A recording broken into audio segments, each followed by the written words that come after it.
Antes de proceder a la bendición de los cirios, quería anticipar el sermón precisamente para explicar algunos detalles, más bien de orden práctico, pero también acerca del sentido de este acto tan hermoso que vamos a hacer en la fiesta de la presentación del Niño Jesús y la purificación de María Santísima.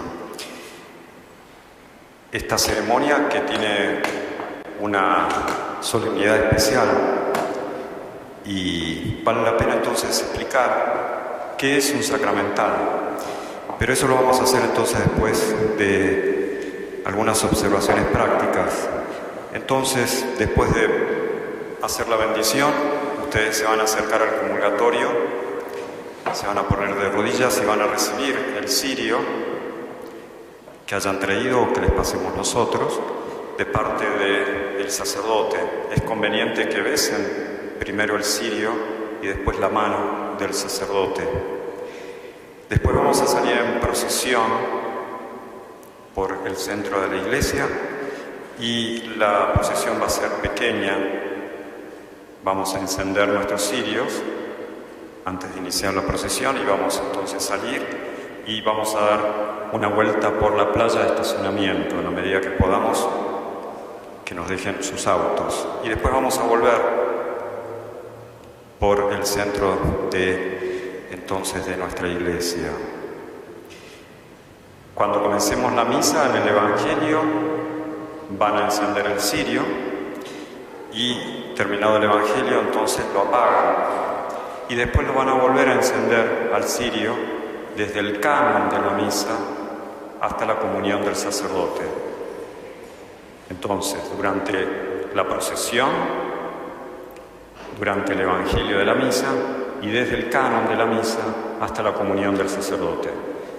Traten de acordarse, si no importa, es unos detalles nada más de este acto litúrgico que nos manda la Iglesia y que tiene entonces su significación, su sentido. ¿Cuál sea este entonces? Es un sacramental. La bendición de los cirios, la recepción de los cirios, cuando ustedes en sus hogares enciendan este cirio para pedir a Dios alguna gracia, para una necesidad material, para una necesidad física, para una necesidad espiritual, para lo que sea, va a ser un sacramental, es un sacramental, como todos los sacramentales. Y como la palabra lo expresa, no es propiamente un sacramento. Una cosa es un sacramento, otra cosa es un sacramental. Hay 7 sacramentos: bautismo, confesión, confirmación, Eucaristía, orden sagrado, matrimonio, extremaunción. Son de institución divina, los instituyó nuestro Señor Jesucristo. Y los sacramentos, como ustedes han aprendido en el catecismo, tienen una eficacia por la misma obra que se realiza. El sacerdote, el ministro, tiene que tener la intención, pero no depende de sus disposiciones la eficacia del sacramento en sí, porque está Dios obrando en estos 7 sacramentos. Entonces, es infalible el sacramento. Si el sacerdote dice las palabras del bautismo y derrama agua sobre la cabeza del niñito, entonces, infaliblemente por la misma obra, ex opere operato, entonces se limpia el alma de ese niñito y se le borra el pecado original y Dios toma posesión de esa alma, ¿no? Y de ese cuerpo. Así pasan los 7 sacramentos. Con los sacramentales no es así. Tiene una eficacia que depende del que lo realiza. Ex opere operantis. Por lo tanto, cuando nosotros prendemos una velita, cuando nosotros tomamos agua bendita, nos asignamos, nos hacemos la señal de la cruz, cuando bendecimos los alimentos, todo eso son sacramentales. Y la eficacia depende de las disposiciones de cada uno de nosotros. Por supuesto que son signos de cosas sagradas, de una gracia sobrenatural, pero la eficacia está condicionada ¿a qué? A las disposiciones que tengamos nosotros, ¿no? He ahí la diferencia entre un sacramento, que significa la gracia santificante y la produce por la misma obra, y los sacramentales, que se ordenan a significar una gracia de distintos órdenes, pero que depende de por sí de las disposiciones que nosotros tengamos. Entonces, por eso hay que entender un poquito todo este mundo tan hermoso de los sacramentales, para que esta ceremonia que vamos a hacer ahora no solamente la realicemos con devoción, quizás en Confucio o implícitamente, sino que tengamos una clara idea de lo que vamos a hacer, de lo que la Iglesia quiere que nosotros realicemos en este acto, y lo que después ustedes vayan a hacer con esta vela recibida en esta fiesta de la purificación de la Santísima Virgen María, ¿no? Entonces, ¿qué significa esta vela? Y como les digo, vamos a encenderla cuando tengamos diversas necesidades, sean de orden físico, material o espiritual. Significa, entre muchas otras cosas, una virtud importantísima para la vida espiritual, una virtud teologal, ni más ni menos, que es la esperanza. La esperanza. Está la fe, la esperanza y la caridad. Estas tres virtudes teologales tienen a Dios por objeto.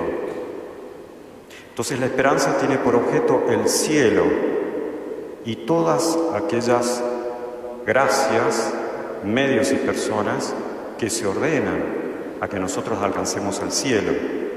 Entonces, cuando nosotros prendemos una vela, es signo de esperanza, porque cuando nosotros rezamos, ¿qué queremos? Recibir algo, esperamos recibir algo de parte de Dios, ¿no? Esperamos que Dios nos escuche, que no sea sordo a nuestras oraciones. Y a la par que rezamos, encendemos una vela, porque esperamos también, a partir de este acto de encender una vela, esperamos recibir de nuestro Padre todo lo que le pedimos. De hecho, está en la misma palabra, ¿no? Velad, esperad, vela, es precisamente el objeto que encendemos cuando es de noche y cuando esperamos a que venga el dueño de la casa. Tened ceñidos vuestros lomos y encendidas vuestras lámparas. Sed como los hombres que aguardan a su amo a su regreso de las bodas. ¿Qué quiere decir nuestro Señor en ese Evangelio? Va a ser una parábola, ¿no? Tened ceñidos vuestros lomos.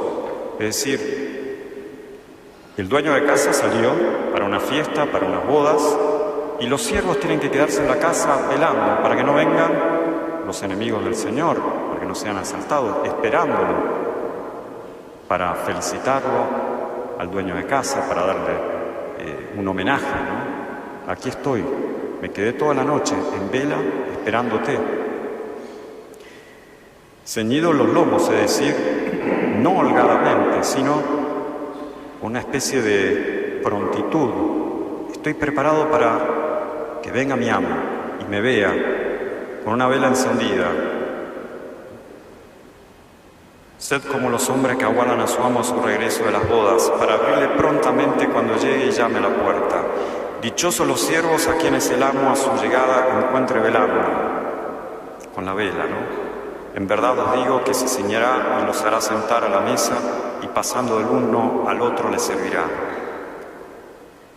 Qué hermoso es esto, ¿no? Si realmente en esta noche de la vida que nos toca vivir, en este valle de lágrimas, esperando el regreso de nuestro Señor para llevarnos a las bodas eternas, nos encuentra el Señor, a nosotros siervos, con los lomos ceñidos, no holgadamente, no entregados a placeres de este mundo, a diversiones malsanas, a entretenimientos, sino precisamente con los lomos ceñidos, esforzándonos, mortificándonos y teniendo en nuestras manos las velas, símbolo de la esperanza. No durmiendo, sino vigilando. Entonces, cuando llegue el Señor a esos siervos que se mortificaron, que practicaron la esperanza, que vivieron de la esperanza, entonces dice nuestro Señor que los hará sentar a su mesa y los servirá y pasará del uno al otro para servirlo.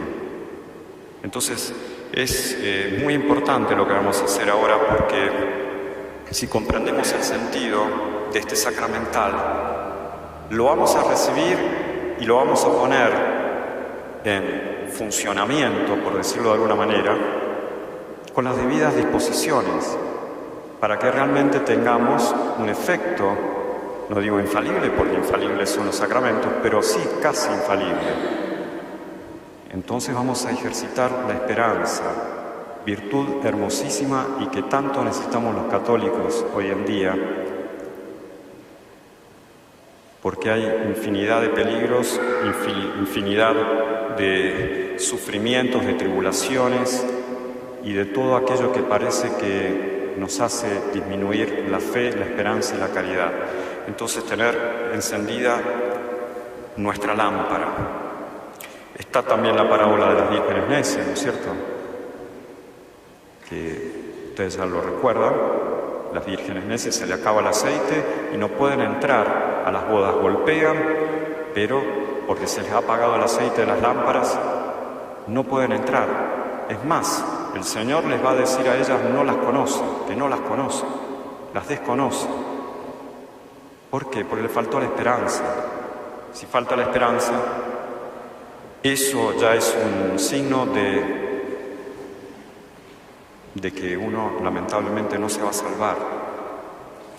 Para salvarse no solamente hay que tener la fe, hay que tener la esperanza, no solamente hay que tener la fe y la esperanza, hay que tener la caridad. Entonces, el Evangelio de hoy, tan hermoso, que paso a comentar ahora porque no vamos a hacer sermón después de él. En aquel tiempo, cumplidos los días de la purificación de María, según la ley de Moisés, llevaron a Jesús a Jerusalén para presentarle al Señor como está escrito en la ley del Señor. Todo varón primogénito será consagrado al Señor, y para ofrecer como sacrificio conforme está mandado en la ley del Señor, un par de tórtolas o 2 pichones. Había a la sazón en Jerusalén un hombre justo y temeroso de Dios, llamado Simeón, que esperaba la consolación de Israel, y en quien moraba el Espíritu Santo. Le había sido revelado por el Espíritu Santo que no moriría antes de ver al ungido del Señor. Y así, movido por el Espíritu al templo, al entrar los padres con el niño Jesús para practicar con él lo prescrito por la ley, tomóle Simeón en sus brazos y bendijo a Dios diciendo: ahora, Señor, puedes ya dejar ir a tu siervo en paz según tu palabra, porque han visto mis ojos tu salvación, que has preparado a la faz de los pueblos, luz para la iluminación de las naciones y para gloria de tu pueblo Israel. Este anciano, entonces, Simeón, que además de ser justo tenía la virtud de la esperanza, estaba en vela, vigilando todos los días de su vida, fue movido por el Espíritu Santo para ir al templo, para ver y recibir al ungido del Señor. Por supuesto tenía un aliciente quizás, porque fue iluminado por el Espíritu Santo, ¿no? Tuvo una revelación. No iba a morir antes de ver al ungido del Señor. Quizás nosotros no tenemos esa motivación para practicar la esperanza. Quizás sí, quizás no. Pero no nos vamos a salvar si no tenemos esperanza. Entonces hay que seguir este ejemplo. El ejemplo del anciano, el ejemplo de los ancianos, que son los que más practican la esperanza. Acá lo tenemos en la Biblia, ¿no? Lo tenemos en el Evangelio de hoy, en la revelación. esperaba la consolación de Israel, este hombre justo y temeroso de Dios llamado Simeón. Y en esa esperanza está sintetizada toda la espera de los 4000 años de la promesa del envío del Mesías. 4000 años tuvieron que esperar los padres del Antiguo Testamento. 4000 años esperando, encendiendo velas, vigilando, con los lomos ceñidos, encendidas las lámparas, para que viniera entonces el Señor y los encontrara así, sin dormir, sin entregados a los placeres de esta vida, sin perder la fe, la esperanza y la caridad. Entonces, bueno, este es el sentido del sacramental que vamos a realizar ahora. Lo vamos a recibir después de la bendición que nos manda la Iglesia. Lo vamos a encender en la procesión durante el Evangelio, del canon a la comunión del sacerdote, y a lo largo de todo el año, cuando tengamos una dificultad y nos dirijamos a nuestro Padre Celestial para pedirle todo aquello que esperamos y que sabemos que Él, haciéndonos esperar, nos lo va a conceder, entonces vamos a encender esta vela con una gran esperanza, para alcanzar la salvación. En nombre del Padre, del Hijo y del Espíritu Santo. Amén.